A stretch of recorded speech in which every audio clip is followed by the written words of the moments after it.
আসসালামু আলাইকুম bikers and beginners. আজকে যে বিষয়টা নিয়ে কথা বলবো সেটা হচ্ছে অনেক গুরুত্বপূর্ণ, কারণ আমরা জানি একজন বাইকারের জন্য যদি কিছু ইনফরমেশন মিসিং হয় এবং সঠিক সময় যদি সঠিক কাজটা না করা যায় তবে মোটরসাইকেল হতে পারে মরণ সাইকেল।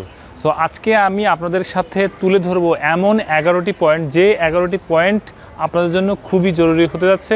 সো কথা না বাড়িয়ে সরাসরি আমি পয়েন্টগুলো নিয়ে ডিসকাস করছি, আশা করি সঙ্গেই থাকবেন। বন্ধুরা, নতুন এবং পুরাতন বাইক যখন অনেক সময় আমরা টপ গিয়ারে থাকি, এই টপ গিয়ারে থাকাকালীন সময় দেখা যাচ্ছে ইমার্জেন্সি ব্রেকের প্রয়োজন হয়। এই ব্রেক করার সময় যখন আমরা ব্রেক করলাম তখন দেখা যাচ্ছে গিয়ারটা লক হয়ে গেছে। এখন আমাদের নতুন করে আবার যখন আমরা রান করব তখন হচ্ছে গিয়ে আমাদের 1 নম্বর গিয়ারে আসতে হয়। এই লক হয়ে গেলে প্রবলেম। তখন আপনাকে যে জিনিসটা করতে হবে সেটা হচ্ছে আপনি ক্লাচটা হালকা একটু ধরে আবার ছেড়ে দিবেন, ছেড়ে দিয়ে আবার গিয়ারটাকে কন্টিনিউ করবেন, তাহলে দেখবেন যে আপনার গিয়ারটা ইজি হয়ে গেছে।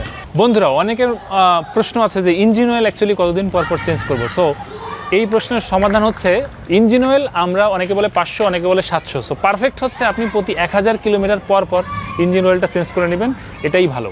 বন্ধুরা, আপনার বাইকটি ওয়াশ করার পরে আমরা যে জিনিসটা করি সেটা হচ্ছে আমরা সঙ্গে সঙ্গে সেলফ দিয়ে স্টার্ট করি। সো সেলফের ভিতরে অনেক সময় পানি ঢুকে যায়, তো এখানে শর্ট সার্কিট হয়ে আপনার পুরো ইলেকট্রনিক্স ডিভাইসটা কিন্তু নষ্ট হয়ে যেতে পারে, সিস্টেমটা নষ্ট হয়ে যেতে পারে। এবং সেক্ষেত্রে আপনি যেটা করবেন, কার ওয়াশ করার কার বা বাইক ওয়াশ করার পরে, কারের কথা বলছি না, বাইকটা ওয়াশ করার পরে আপনি অবশ্যই কিক দিয়ে স্টার্ট করবেন, তাহলে কিন্তু এই প্রবলেমটা হবে না।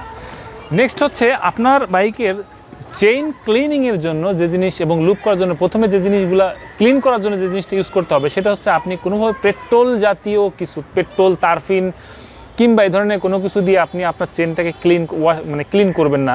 পারফেক্ট হচ্ছে আপনি অবশ্যই কেরোসিন দিয়ে এটা ইউজ করতে পারেন, দ্যাট ইজ পারফেক্ট। বন্ধুরা, এখন যে পয়েন্টটা নিয়ে আমি আপনাদের সাথে কথা বলবো সেটা হচ্ছে যতগুলো পয়েন্ট বললাম সবচাইতে ইম্পর্টেন্ট, সেটা হচ্ছে ব্ল্যাক স্পট।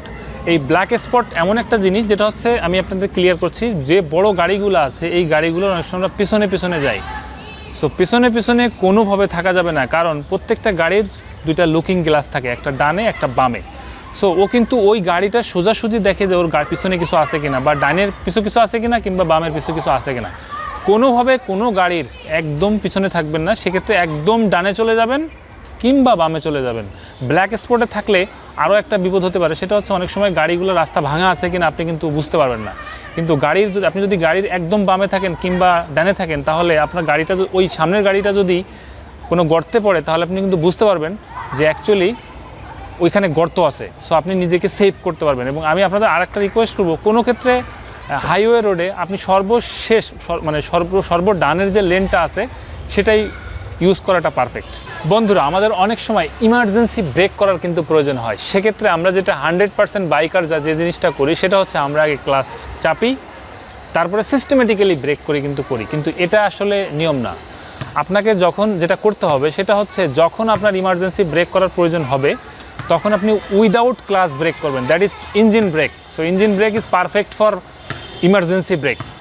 কেন এই কথাগুলো আমি বললাম সেটা হচ্ছে, আপনি যদি ক্লাচকে চেপে ব্রেক করেন সিস্টেমেটিক্যালি, তাহলে যে জিনিসটা দেখা যাবে, ক্লাচ চাপলে ইঞ্জিনের গতি কিন্তু আরও গাড়িটা ইজি হয়ে যায়। তখন ব্রেক করলে একটা নির্দিষ্ট সময় আপনার সামনের দিকে যেতে থাকবে, কিন্তু ইঞ্জিন ব্রেক করলে জায়গায় গাড়িটা দাঁড়াবে। কিন্তু আপনাকে একটু সাবধান হতে হবে যে আপনার ইঞ্জিন ব্রেক করলে কিন্তু জায়গায় দাঁড়াবে, সঙ্গে সঙ্গে কিন্তু আবার ক্লাচটা ধরে ফেলতে হবে, তাহলে গাড়িও বন্ধ হবে না।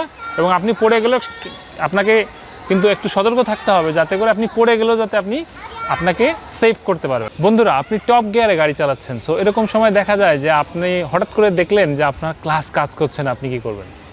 সো এক্ষেত্রে যেটা করণীয়, যদি আপনি ডানের লেনে থাকেন তাহলে আপনার ইমার্জেন্সি যে লাইট আছে, ইমার্জেন্সি লাইট বা ইন্ডিকেটার যাই বলেন, ইমার্জেন্সি সমস্ত লাইটগুলো আপনি অন করে দিবেন।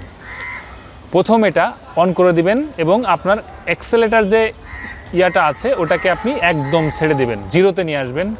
এবং 3 নম্বর হচ্ছে আপনার দুটি পা আপনি নামিয়ে দিবেন এবং এবং হেডলাইটটাও জ্বালিয়ে দিবেন, তাতে বোঝা যায় যে আপনার পিছনে গাড়িগুলো, যে আপনার কোনো প্রবলেম হয়েছে। এবং আস্তে আস্তে আপনি, এই ক্ষেত্রে ভুলেও যদি বাম কাছে আপনার গাড়ি থাকতে পারে, আপনি ইন্ডিকেটার দিয়ে কিন্তু আপনি ডাইনে আসার চেষ্টা করবেন না, আপনি বামে আসার চেষ্টা করবেন না, ডাইনে আস্তে আস্তে স্লো করে, তারপরে ভাব বুঝে তারপরে আপনি আপনার নিরাপদে চলে যাবেন। এটা হচ্ছে পারফেক্ট একটা ওয়ে।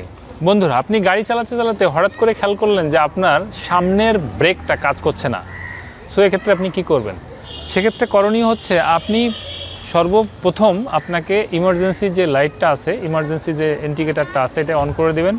যদি ডাইনের লেনে থাকেন তাহলে অবশ্যই ডাইনের, আমি সবসময় একটা কথা বলি, আপনি যে মানে যদি ডাইনে থাকেন তাহলে ডাইনের দিকে আপনি গাড়িটাকে পার্ক করার চেষ্টা করবেন। আপনি ক্লাচটাকে ধরে আপনি আপনার যে অ্যাক্সিলারেটরটা আছে এটাকে আপনি জিরোতে নিয়ে আসবেন এবং আপনার সমস্ত ইমার্জেন্সি যে বিষয়গুলো এটাকে অন করে দিবেন, লাইটগুলো অন করে দিবেন এবং দুটি পা নামিয়ে দিয়ে আস্তে আস্তে আপনি গাড়িটাকে নিয়ন্ত্রণ করার চেষ্টা করবেন। That is the perfect. এবং সেক্ষেত্রে ভুলেও মাথা গরম না করে যে ডাইনে আমি ডাইনে আসি, বামে চলে যাওয়ার চেষ্টা করবো, এটা করবেন না।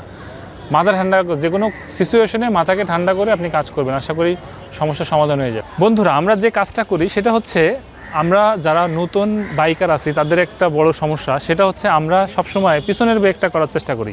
এটা কোনো সময় করা যাবে না। আপনি আস্তে চালান কিংবা জোরে চালান, আপনাকে সব সময় একসাথে দুটি ব্রেক একসাথে করতে হবে। তাহলে যে জিনিসটা হবে, আপনার গাড়িটার প্রতি আপনার নিয়ন্ত্রণ থাকবে এবং আপনার বাইকের ইমার্জেন্সি ব্রেকিং যে সময়টা আছে এটাও ঠিক থাকবে, আপনার বাইকটাও ঠিক থাকবে এবং আপনার অ্যাক্সিডেন্ট করার যে পসিবিলিটি এটা কমে যাবে।